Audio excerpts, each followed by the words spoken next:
at practice. Everybody getting into the act. Durant fires for three. Got it! Got it! Here's Thompson for three. Big shot by Steph Curry. We're looking at the updated Eastern Conference standings as both the top-seeded Toronto Raptors and the second-seeded Boston Celtics have now locked in playoff appearances with 48 and 46 wins, respectively.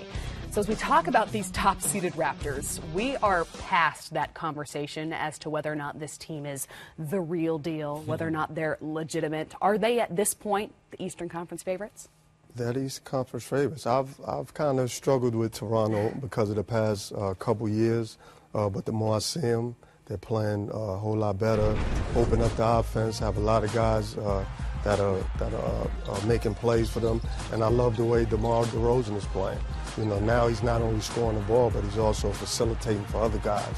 And I think that has opened up the offense. Are you sold, Dennis? Could we be headed to Toronto for the NBA Finals? We could be, and I'm not afraid of saying that to people, and I think other people shouldn't be afraid of saying it too.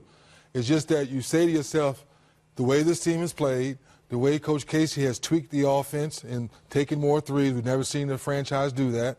Their bench has gotten better, bringing in the C.J. Miles of the world, and the Van Fleets are playing confident basketball. Late game in Detroit the other night, DeMar DeRozan come down. They think the superstar needs to take the shot every time. He kicked to the Van Fleet in the quarter. He knocks down the jump shot. That's confident in team play. But, Kristen, let's face it. This my camera right here? Until you go into Cleveland, or until Cleveland comes into your building in Game 7 and you beat LeBron James, you're still the favorite, though. Yeah, okay, but that's fair. I'm having fun with it, but that's what, my point is, that's what we're all talking about, is that the reason Houston in the Western Conference, and same thing with Toronto in the Eastern Conference, they want to make sure Game 7 is in their building. Now you're saying, LeBron, you have to come take it. Now you're saying Steph Curry and KD, you got to come take it from us. That's why it's so important for both of those teams to have home court advantage. And Dennis briefly mentioned that Coach Casey has them playing a bit of a different style of basketball. They beat the Rockets at the way the Rockets play. They went 15 of 38 from three. How important has that change been? Well, that's important. It's opened up the offense and actually it's given other guys opportunities. Like I said, with Lowry and DeRozan being the top two guys, but also being facilitators, and you got guys hitting shots. And so that's I think it was a great thing that the two superstars were able to understand that the last couple years it's been a hard go. So now we need to change this thing up.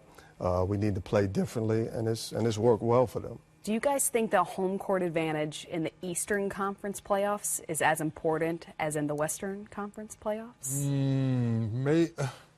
Maybe. You look hesitant. You nodded yes immediately. Yes, I think for the Toronto Raptors, you know, for what they're trying to do because of their woes the last couple years, I think it's a confidence booster, and I think it's a must. We talk about Cleveland Cavaliers, and we say, you know, you got to go through them. Well, I'm not so sold on Cleveland just because of the changing parts, and I think they're still trying to figure each other out. I've figured each other out as a group, and I know LeBron is LeBron, but I think they're vulnerable. So if you have home court advantage, I think you got a shot. No, that's why both teams are fighting for it so much, and I just think with the psyche of going to Jurassic Park and you're having more people outside. So we the North, I know what y'all do up there. I know what y'all do up there. It's exciting. It's so fun. It's so exciting so to finally have all the pieces you need, the bench, you can go small, you can go big, you're shooting more threes. It's believing in yourself now, believing that you can beat that giant that's come into your building the last couple of years and taking things from you. And then once you get to the finals, don't be like, oh, we made it there, that's enough. No, it's like you finally have enough. Now do you really believe deep down inside you can go do it? Imagine, briefly, Jurassic Park during the NBA Finals. We the North, we the North. Wild.